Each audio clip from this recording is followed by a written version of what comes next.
율리아나와 성 프란치스코 책 읽기.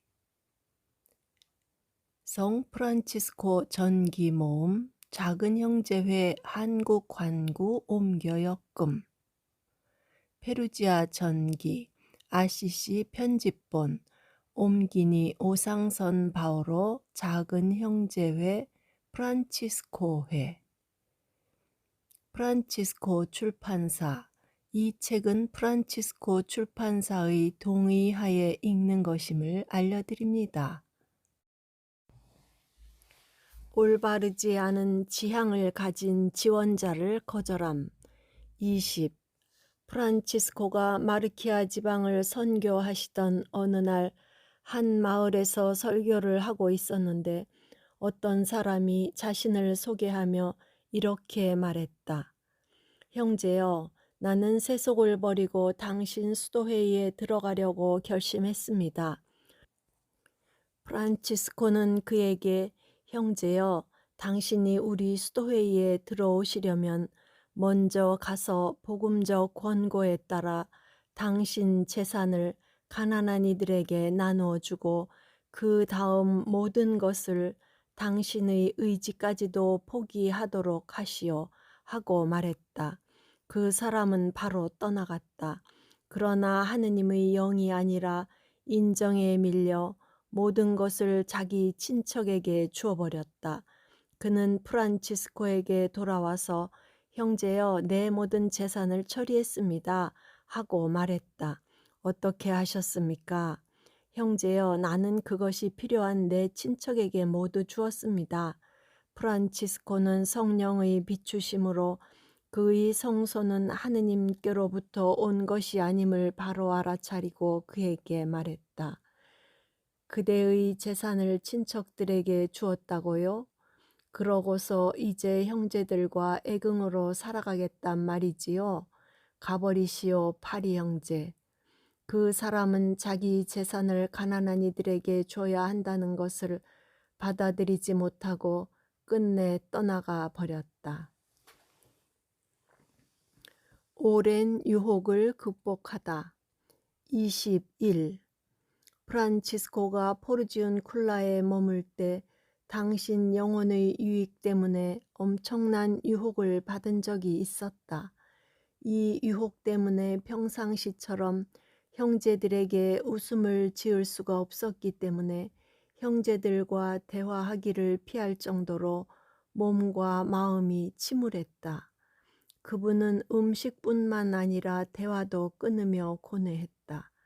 가끔 성당 뒤 숲속으로 숨어 들어갔는데 거기서는 당신 고통을 더 잘 털어놓고 홀로 주님과 더불어 울면서 전능하신 그분께서 하늘로부터 위안을 내려주시기를 청할 수 있었기 때문이었다.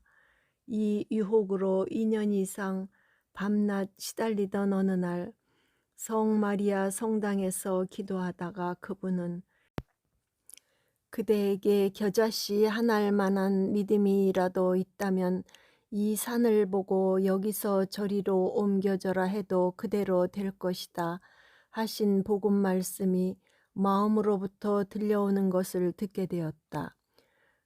그럼 산은 무엇입니까? 그 산은 너의 유혹이다. 그러면 주님, 말씀대로 이루어 주소서. 그러자 그분은 즉시 그 유혹에서 완전히 벗어났으며 다시는 그러한 유혹을 받지 않게 될 것 같이 생각되었다. 나병 환자와 식사하며 보석하다. 22. 한 번은 프란치스코가 포르지운쿨라의 성마리아 성당으로 돌아왔는데 단순한 야고보 형제가 온통 문드러진 나병 환자 한 사람과 함께 그곳에 낮부터 와 있는 것을 보았다. 그날 그 환자가 성당까지 찾아왔던 것이다. 성인은 그 형제에게 그 나병 환자와 아주 심한 나병 환자들을 돌보도록 했다. 당시 형제들은 나병 요양원들에서 봉사하곤 했다. 야고보 형제는 말하자면 천형을 당한 사람들이 간호사였다. 그는 성의껏 그들의 상처를 깨끗이 닦아내고 씻어주며 붕대로 싸매주기도 했다. 프란치스코는 조금 나무라듯 그에게 말했다. 우리 크리스천 형제들을 그렇게 밖으로 데리고 다니지 않았으면 하오. 형제에게도 그들에게도 별로 좋지 않은 것 같소. 성인은 나병 환자들을 크리스천 형제들이라 부르곤 했다. 이렇게 말한 것은 그 형제가 비록 나병 환자들을 돌보고 봉사하는 것에 만족스러워했지만 아주 심한 환자들을 병원 밖으로 데리고 나오는 것을 바라지 않았기 때문이었다.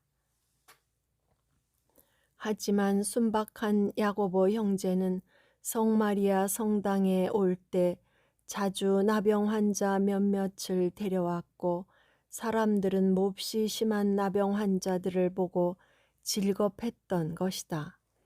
사부님은 그 말을 하고 난 뒤 곧 후회했다.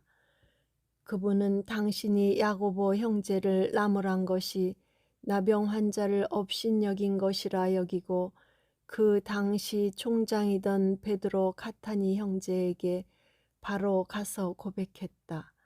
하느님과 나병 환자 앞에서 속죄하는 뜻으로 당신의 잘못을 고백한 것이다.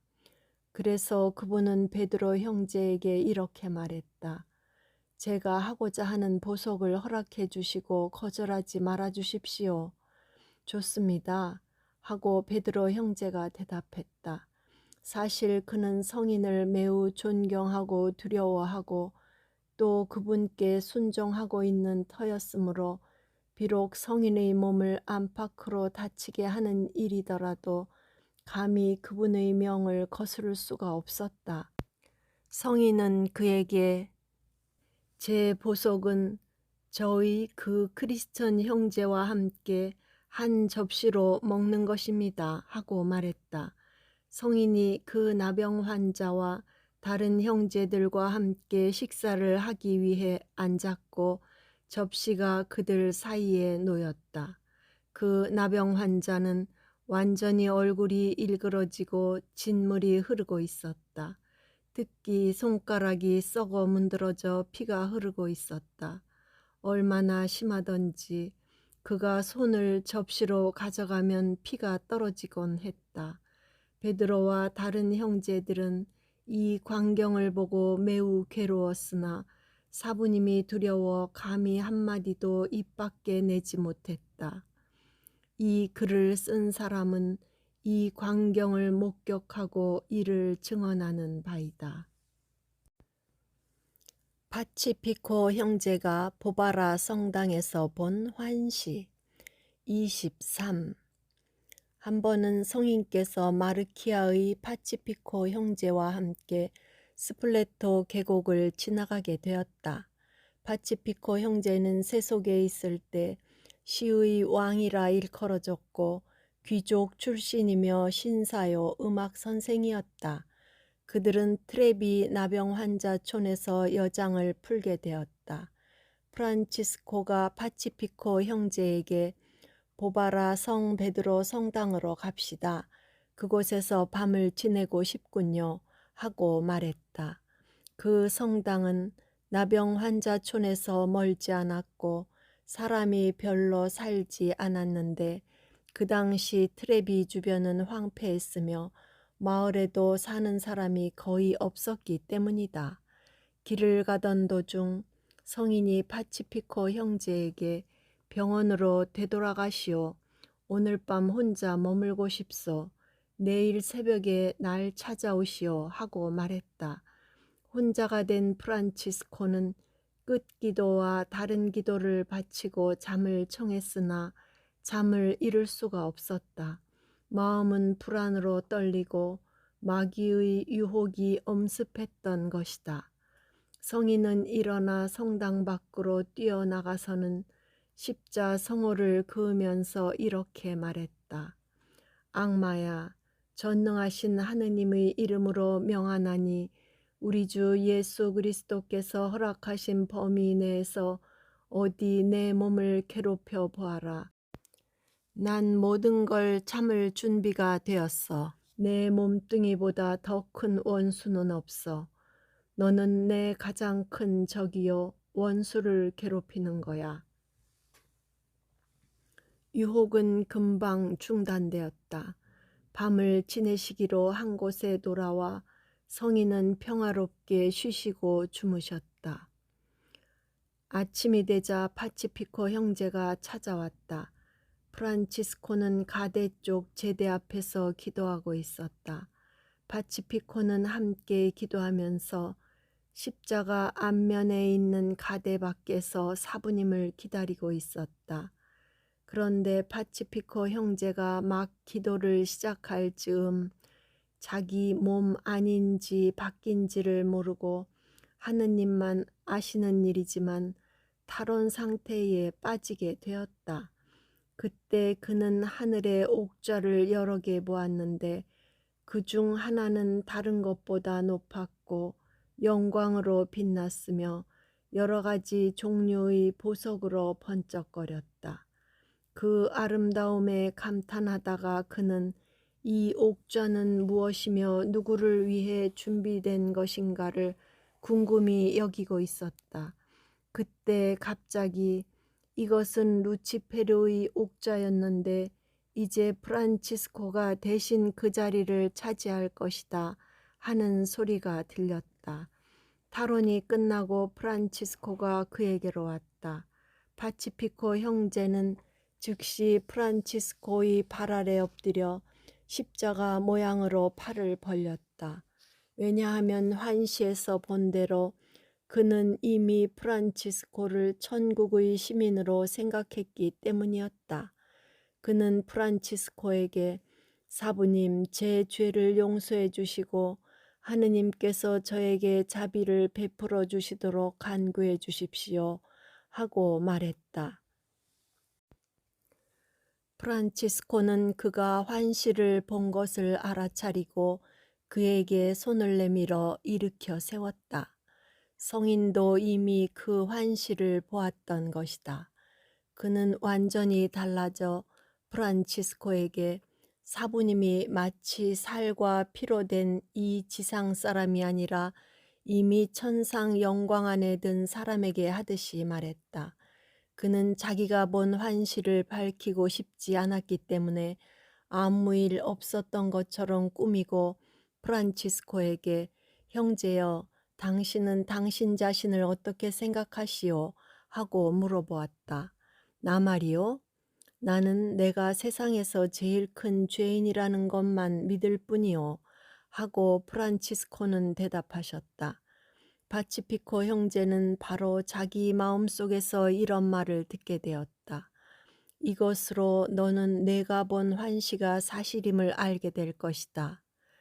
루치페르가 교만 때문에 자기 옥좌에서 쫓겨난 것처럼 프란치스코는 자기 겸손 때문에 영광을 받고 그 자리를 차지할 것이 당연하기 때문이다. 24. 다른 때 프란치스코가 눈병 치료차 리에티에서 테오발도 사라체노라는 사람 집에서 며칠 묵고 있었는데 세속에 있을 때 체트라 연주가였던 한 동료에게 이렇게 말했다. 형제여, 사람들은 주님의 일에는 맞들이지 못하고 당신 뜻을 거슬러 체트라나 푸살테리움, 시편금 등 음악 도구들을 헛됨과 죄스러운 것이 되게 만들지요.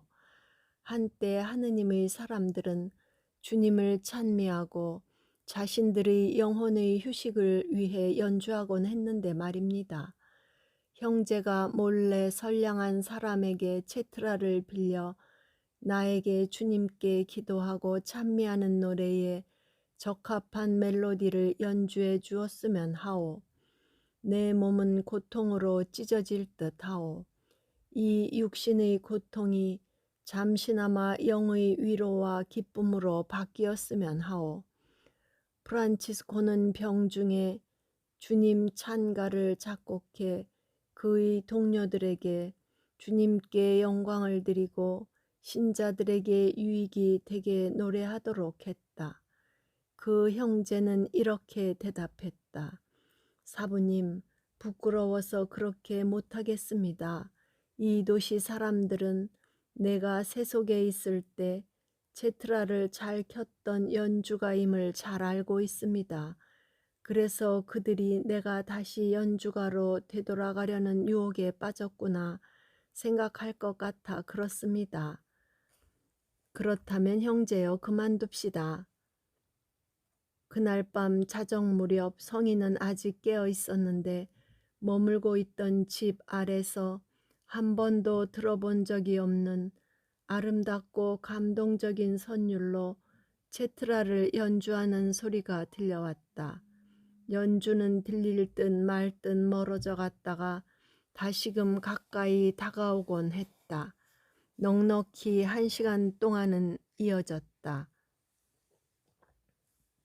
프란치스코는 이 모든 것이 인간이 하는 것이 아니라 하느님께서 하시는 일이라 여기고 기쁨으로 충만한 마음으로 이토록 각별하고도 멋진 방법으로 그를 위로해 주시는 주님께 감사드리며 그 연주를 더욱 깊이 만끽했다. 아침이 되어 일어나서 사부님은 그 동료에게 말하기를 형제여, 내가 형제에게 요청했으나 허락해 주지 않았지요. 그런데 고통 중에 있는 당신 종들을 위로하시는 주님께서 황송하옵게도 지난밤에 나를 위로해 주셨소 했다. 그러면서 무슨 일이 있었는지 이야기해 주었다. 형제들은 감탄했으며 프란치스코를 위로하기 위해 이루어 주신 기적이라고 여겼다. 시장은 자정은 물론 소동시간 이후로는 길에 돌아다니는 것을 금지하고 있었기 때문이다. 프란치스코의 이야기에 따르면 그의 영혼을 위로하기 위해 1시간 이상 계속된 이 연주는 참으로 하늘나라의 오페라처럼 입으로 노래함이 없이 조용한 침묵 중에 왔다 간 것이었다. 리에티 성 파비아노 성당 포도원의 기적 25.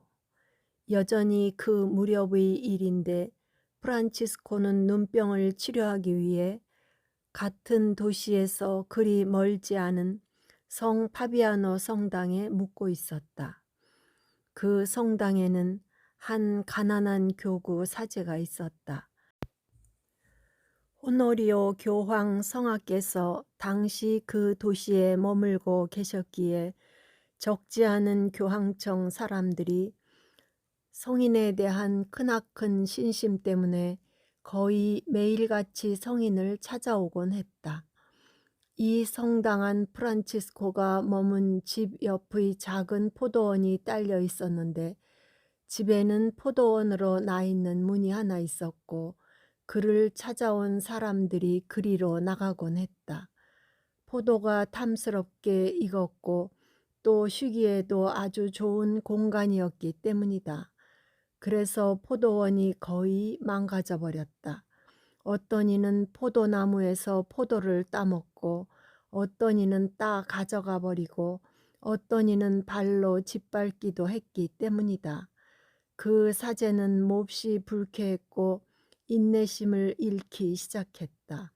그는 이렇게 말했다. 올해 수확은 망쳤구먼. 작은 포도원이지만 나한테는 포도주를 넉넉히 마련해 주었는데. 이 말을 들은 것처럼 프란치스코는 그를 불러 이렇게 말했다. 걱정하지 마십시오. 그리고 실망하지 마십시오. 어쩔 수 없지 않습니까? 주님을 믿으십시오. 그분께서는 당신의 종인 저를 통해 그 손해를 모두 갚아주실 것입니다. 말씀해 주십시오. 잘 될 때 당신 포도원에서 한 해에 포도주를 몇 통 정도 내었습니까? 사부님, 13통입니다. 걱정하지 마시고 다른 사람에게 모욕적인 언동이나 항의를 하지 마시오. 하느님과 그분의 약속에 믿음을 가지십시오. 그대가 20통 이하를 거둔다면 모자라는 부분은 내가 채워줄 것이요. 사제는 그제야 진정하고 안심하게 되었다. 그리하여 그는 하느님의 은총으로 프란치스코가 약속한 양보다 더도 덜도 아닌 20통을 수확하게 되었다. 그 사제와 이 이야기를 들은 사람들은 모두 경탄했고 이를 프란치스코의 공로로 얻은 큰 기적이라 여기게 되었다.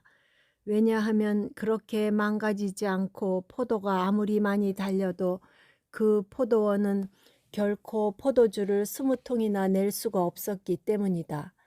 그리고 그분과 함께 살았던 우리는 그분이 그렇게 됩니다. 아니면 그렇게 될 거예요. 한 것은 언제나 그대로 이루어졌다고 증언할 수 있다. 우리는 그분이 생전에 그리고 또 사후에도 많은 예언을 이루는 것을 목격하였다. 구독과 좋아요는 힘이 됩니다.